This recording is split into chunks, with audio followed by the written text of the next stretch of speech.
Hello investor. Generally PSU company के लिए हमारा माइंडसेट काफ़ी नेगेटिव होता है कि कंपनी ज़्यादा रिटर्न्स नहीं देती एंड कंपनी में इन्वेस्ट करना प्रॉफिटेबल नहीं होता है। बट कुछ एक्सेप्शन है, जिसमें वन ऑफ द एक्सेप्शन है Indian railway catering and tourism corporation IRCTC। अगर IRCTC को हम देखेंगे तो एक मोनोपोली कंपनी है, क्योंकि इंडिया में रेलवे चलाने वाली सिर्फ एक ही कंपनी है, इसका नाम है IRCTC and which is own by the Indian government, Indian railway corporation. And उसके कंपटीशन में कोई भी नहीं है, इससे वन ऑफ दी मोनोपोली। तो चलिए आज इसका एक फंडामेंटल एनालिसिस करते हैं, क्योंकि आज कंपनी ने अराउंड 7 to 8% का जंप दिखा है and with the lockdown is lot of good news are coming for this stock. क्या ये कंपनी मल्टी बैगर बन सकती है? चलिए जानते हैं। वैसे तो रेलवे अंग्रेज़ अपने देश में बना के गए थे अराउंड 1853 सेंचुरी में, बट इंडिया ने IRCTC कॉरपोरेशन बनाया था around in the year 1999 under Congress government. And उसके बाद काफ़ी सारे डेवलपमेंट हुए हैं इंडियन रेलवे में, जैसे कि राजधानी एक्सप्रेस, जनशताब्दी एक्सप्रेस, दुरांतो, ये काफ़ी सारे न्यू एंड लग्जरी ट्रेन्स, काफ़ी सारी Deccan Odyssey and all that student, काफ़ी सारा इंट्रोडक्शन दिया गया है इंडियन गवर्नमेंट द्वारा इंडियन रेलवे के लिए। तो चलिए हम थोड़ा सा फंडामेंटल एनालिसिस भी कर लेते हैं। तो कंपनी का फंडामेंटल एनालिसिस के बारे में थोड़ा सा देखेंगे तो मार्केट कैप अराउंड 38,000 CR का है। तो ये एक आप मिड कैप कंपनी बोल सकते हैं एंड करंट प्राइस 2427 है। तो आज ही के दिन ऑलमोस्ट उन्होंने IRCTC ने 8% का जंप लगाया है एंड लोएस्ट पॉइंट था 1290 का, जो अराउंड ये लॉकडाउन के पिछले ईयर लॉकडाउन में लगा था। स्टॉक का P 239, so it's highly over valued आप बोल सकते हैं अभी भी। एंड मोनोपोली की वजह से इंडस्ट्री पी मतलब कोई कंपैरिजन ही नहीं है, इंडस्ट्री का पी भी 239 है। एंड कंपनी का ROC 16.4, तो ये काफ़ी अच्छा ROC आप बोल सकते हैं for any PSU stock. And company का ROE इज़ ऑल्सो ओके, 11.6 का है। जनरली 15 के ऊपर कंसिडर किया जाता है कि अच्छा ROE है। And one of the main important point is company डेप्ट फ्री है। तो PSU कंपनी एंड डेप्ट फ्री होना and good promoter holding, it's a very good sign for any company. And company ने EPS भी अराउंड 11.9 का दिया है, तो EPS भी आप ठीक ठाक बोल सकते हैं। एंड कंपनी का PE जो ratio, price earning and growth ratio -80 में दिखाई दे रहा है। तो कंपनी का अभी हम देखेंगे तो 2018 में अराउंड IPO आया था। तो कंपनी इतना कुछ मतलब बैकग्राउंड कंपनी का है नहीं as per the stock market records. तो यहाँ पे इसकी वजह से ग्रोथ आपको थोड़ी सी माइनस में दिखाई दे रही है। एंड कंपनी के पास अराउंड 1307 का रिजर्व्स है, ये भी एक अच्छा पॉइंट है। तो कंपनी फंडामेंटली ओके लग रही है, बट इसका एक मेजर USP है इनकी मोनोपोली एंड इंडियन रेलवे का जो ग्रोथ है, क्योंकि इंडिया की जो रेलवे है वो वर्ल्ड में सबसे लाइक स्प्रेड ओवर रेलवे है आफ्टर चाइना। एंड इंडिया की पॉपुलेशन मेजरली ट्रैवल करती है थ्रू रेल, तो ये भी एक एडवांटेज है इंडियन रेलवे का। Now we will see the major revenue departments of IRCTC। Company IRCTC ticketing से मोस्टली पैसे कमाती है, अराउंड 60% के आसपास major revenue comes from the internet tickets. Then उसके पास 22% revenue comes from the catering.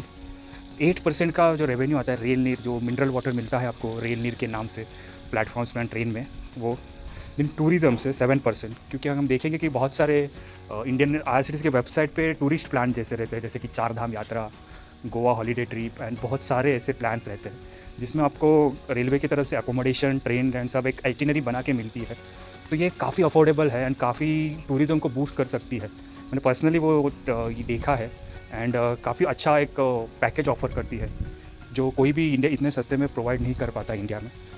Also state तीर्थ नाम से भी एक इनिशिएटिव लिया गया है, जिसमें जैसे कि 4 धाम यात्रा एंड शिरडी साई बाबा, तिरुपति बालाजी, ऐसे जो होली प्लेसेस है उनका भी एक टूर कराती है कंपनी। तो ये भी एक रेवेन्यू सोर्स आगे जाके बन सकता है। एंड और एक another very ambitious project by Indian government, ये है डेडिकेटेड फ्रेट कॉरिडोर्स। तो इसका मतलब होता है कि जो माल होता है, सामान होता है, उसके लिए एक स्पेशल रेलवे ट्रैक बिछाने का प्लान इंडियन गवर्नमेंट ने ऑलरेडी इनिशिएट किया है। 2012 से ये प्रोजेक्ट इनिशिएट किया गया था and it's a very good project. तो यहाँ पे आप देख रहे हैं मुंबई से दिल्ली का एक कॉरिडोर रहेगा, like freight corridor. And same Delhi से एक वेस्ट बंगाल तक का एक कॉरिडोर रहेगा। तो ये करंटली अभी हमारा ईस्टर्न एंड वेस्टर्न कॉरिडोर पे काम चल रहा है, बट आगे जाके ये सब पूरे इंडिया को कवर करेगा। तो जनरली देखा जाता है कि जो माल गाड़ियाँ होती है वो पैसेंजर ट्रेन की जो वही ट्रैक पे चलती है। तो जनरली जो माल की डिलीवरी होती है वो टाइम पे नहीं हो पाती, क्योंकि passenger train according to passenger train को थोड़ा ज़्यादा प्रेफरेंस दिया जाता है, क्योंकि उसमें पैसेंजर रहते हैं तो लोगों को थोड़ा टाइम देना पड़ता है। तो इसकी वजह से थोड़ा बहुत नुकसान हो जाता है जो भी बिजनेसेस उस पर रिलाई करते हैं। बट ये डेडिकेटेड फ्रेट कॉरिडोर की वजह से एक एडवांटेजेस हो सकता है कि फास्टर डिलीवरी हो सकती है वॉट एवर दी मटेरियल है। एंड अगर हम देखेंगे दिल्ली से मुंबई तक में काफ़ी अच्छा जो राजस्थान, गुजरात जैसे सभी इंडस्ट्रियल जोन को ये कनेक्ट करेगा। एंड मुंबई में नवी मुंबई एरिया के JNPT को कनेक्ट करके यहाँ से फिर शिप से they will deliver the whatever product to all over the world. तो जो मेक इन इंडिया जो प्रोजेक्ट है इसका भी बहुत बड़ा फ़ायदा डेडिकेट फ्रेट कॉरिडोर को हो सकता है, क्योंकि जो भी सामान इंडिया में बनेगा DFC की थ्रू JNPT डिलीवर किया जाएगा। एंड देन जहाँ पे भी जिस कंट्री की भी डिमांड है, जैसे कि दुबई, चाइना, USA, वहाँ पे जल्दी से जल्दी भेज जा सकता है। जनरली दिल्ली टू मुंबई का ट्रैवल टाइम ट्रेन का फास्टेस्ट अराउंड 17 आवर्स है राजधानी का। तो अगर डेडिकेटेड फ्रेट कॉरिडोर रहेगी कंटिन्यूसली, कोई भी विदाउट ऑब्स्ट्रेशन अगर कोई भी ट्रेन चलती है तो 15 घंटे में मुंबई से दिल्ली पहुंचा जा सकता है एंड फटाफट माल डिलीवर किया जा सकता है।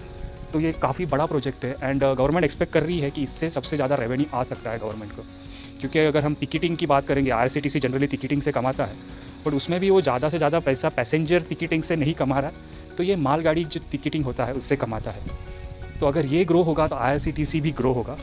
ऑल्सो इंडियन रेलवे में काफ़ी सारे लग्जरी ट्रेन जैसे कि तेजस, राजधानी, डेक्कन ओडिसी, ऐसी काफ़ी सारी ट्रेन भी इंट्रोड्यूस हो रही है। ऑल्सो कुछ प्राइवेटाइजेशन की भी न्यूज़ आ रही है, तो प्राइवेटाइजेशन भी काफ़ी अच्छा बूम दे सकता है IRCTC के बिजनेस को। तो दिस कंपनी का फ्यूचर भी काफ़ी ब्राइट है। एंड इंडिया में रेलवे हर जगह पहुंच चुकी है, कोई ऐसा स्टेट नहीं है जहाँ पे रेलवे पहुंची नहीं है। तो रेल कनेक्टिविटी एंड रेल की सुपीरियरिटी इंफ्रास्ट्रक्चर के लिए भी IRCTC will be the major player. तो investing in the IRCTC is like आप देश के इंफ्रास्ट्रक्चर में इन्वेस्ट कर रहे हैं and make in India project के लिए आप इन्वेस्ट कर रहे हैं। तो as per my suggestion I would be saying that कि IRCTC में इन्वेस्ट करना इट्स अ वाइज डिसीजन। अभी काफ़ी थोड़ा सा स्टॉक आपको महंगा लग सकता है, बट यहाँ पे अगर कोई भी स्टॉक अगर आपको महंगा लगता है तो you can start with very few quantity, 1 से 5 में जैसे आपको सही लगता है एक इतनी क्वांटिटी लेके आप SIP कर सकते हैं। तो उससे एक मतलब क्या होता है कि आप आपकी पोजीशन तो एटलीस्ट बन जाती है and you can track the daily performance की। अगर कुछ अपॉर्चुनिटी मिल रही है तो definitely you can increase your quantity. तो it's a portfolio stock and आप डेफिनेटली इसमें SIP के through you can invest and you can hold for long term, क्योंकि IRCTC में काफ़ी सारे आगे जाके भी न्यूज़ आने से वाली है और also expansion and new trains का एडिशन, ऐसी काफ़ी सारी चीज़ें रहेगी। तो definitely it's a growth stock, portfolio stock and it can be a multi bagger stock, because जो मोनोपोली है उसको कोई भी आगे बीट नहीं कर सकता। तो that's it from this video. अगर आपको ये वीडियो अच्छी लगी तो प्लीज़ इसे लाइक कीजिए, चैनल को सब्सक्राइब कर लीजिए और अपने दोस्तों के साथ इसे शेयर कीजिए। Thank you very much.